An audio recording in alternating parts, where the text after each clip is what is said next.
Mona was the epitome of everything a successful young woman could aspire to be. At 29, she had built an empire in the fashion industry, with her name known far and wide. Her beauty was equally celebrated: tall, good-looking skin, with a perfect dentition that made her smile unforgettable. Her confidence was undeniable, whether she was attending high-profile meetings, hosting charity events, or simply walking down the street. But despite all her achievements and the line of suitors who tried to win her heart, Mona remained single by choice. Mona's mother, Mama Nkechi, was proud of her daughter's success, but she couldn't ignore the growing concern that gnawed at her. In their culture, a woman's success was incomplete without a husband and family. Mama Nkechi believed that Mona's independence was intimidating men, and as the years passed, her worry turned to fear that Mona would be alone forever. Deciding to take the matters into her own hand, Mama Nkechi quietly traveled back to the village. There she met Kachi, a young man known for his humility, kindness, and strong sense of family. Kachi was a simple man, a farmer who lived a modest life. Despite his lack of material wealth, he was rich in character, qualities Mama Nkechi believed would complement her daughter's strong personality. Without telling Mona, Mama Nkechi arranged for Kachi to come to the city to meet her. Kachi, respectful of elders and eager to start a family, agreed to the plan, though he knew winning over a woman like Mona would be no small feat. When Kachi arrived at Mona's sleek, modern home in Lagos, he was immediately out of place.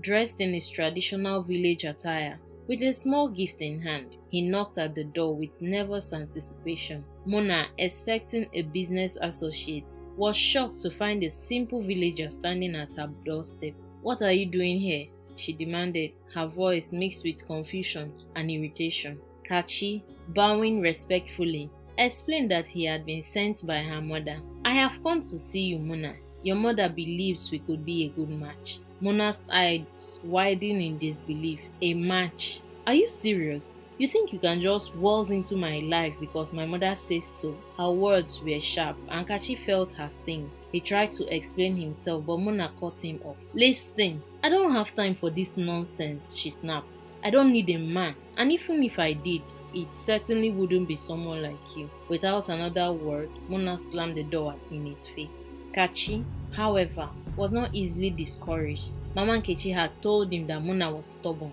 but he believed that with patience, he could show her the kind of man he truly was. He returned the next day and the day after that, each time bringing a small token of goodwill: a basket of fresh fruit from his farm, a hand-carved wooden ornament, or simply a bouquet of flowers. But Mona was unyielding. Each time Kachi showed up, she became more irritated. She would barely let him speak before ordering him to leave. "Kachi, I don't want you here. I have told you before, this isn't going to happen," she would shout, pushing him out of her doorway. Yet Kachi would leave each time with the same calm demeanor, telling her, "I will come back tomorrow. I will keep coming until you see I am serious." The situation came to a head one evening when Mona found her mother waiting for her at home. Mama Nkechi had grown tired of Mona's refusals and decided it was time to confront her directly. "Mona, why are you treating Kachi this way? He's a good man with a pure heart. He could be the husband you've been looking for," her mother urged. Mona's anger boiled over.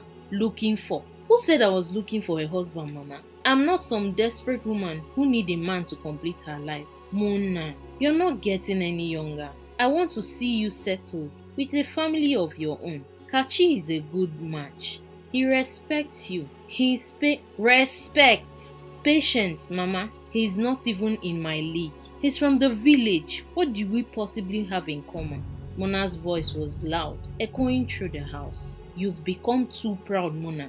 You've forgotten your roots. Marriage is not about status or wealth. It's about love, respect, and companionship," Mama Nkechi said, her voice laced with frustration. But Mona was unmoved. "Mama, I love you, but I won't be pressured into marrying someone just because you think that's the right thing to do. I've worked hard to get where I am. and I won't throw it away for a man I don't even like. Mama Nkechi sighed deeply, realizing that her daughter's heart was harder to reach than she had thought. Just give him a chance, Mona. That's all I'm asking. Mona shook her head. I'm done with this conversation. If you continue with this matchmaking nonsense, I'll have to ask you to leave my house. The tension between mother and daughter was noticeable, but Mama Nkechi knew better than to push further that night. She left, but not without a final plea. Think about what I have said, Mona. Life isn't always about what we want. Sometimes it's about what we need. Days turned into weeks, and Mona found herself thinking more and more about her mother's words. Despite her anger, there was a nagging feeling she couldn't shake. Was she really missing out on something? Kachi's presence also weighed on her mind. Why did he keep coming back despite her rejections? One evening, after a particular stressful day at work, Mona came home to find Kachi waiting outside her door once again. But this time, instead of feeling angry, she felt a wave of exhaustion. She was tired of fighting, tired of the constant pressure from her mother, and tired of the loneliness that her success couldn't fill. Without a word, she opened the door wider, allowing Kachi to step inside for the first time. Kachi, sensing the change in her behavior, didn't say much. He simply handed her a small package, a homemade meal he had prepared himself. I thought you might be hungry, he said quietly. Mona accepted the meal without protest and sat down at the dining table. As they ate together in silence, Mona found herself observing Kachi more closely. He wasn't what she had imagined for herself, but there was something comforting in his presence. For the first time, she didn't see him as an intruder in her life, but as someone who genuinely cared. Over the next few weeks, Mona allowed Kachi to visit more often. Their conversation started off awkwardly, but soon they found common ground. Kachi shared stories of his life in the village, his love for farming, and his dream of building a better future. Mona, in turn, opened up about her struggles as a woman in business, the sacrifices she had made, and the loneliness that came with her success. The more they spent time together, the more Mona began to see Kachi's true worth. He was kind, patient, and even had a deep understanding of life that she had overlooked in the initial judgment. He didn't try to impress her with grand gestures. Instead, he showed his love in small, meaningful ways, like cooking her favorite meal,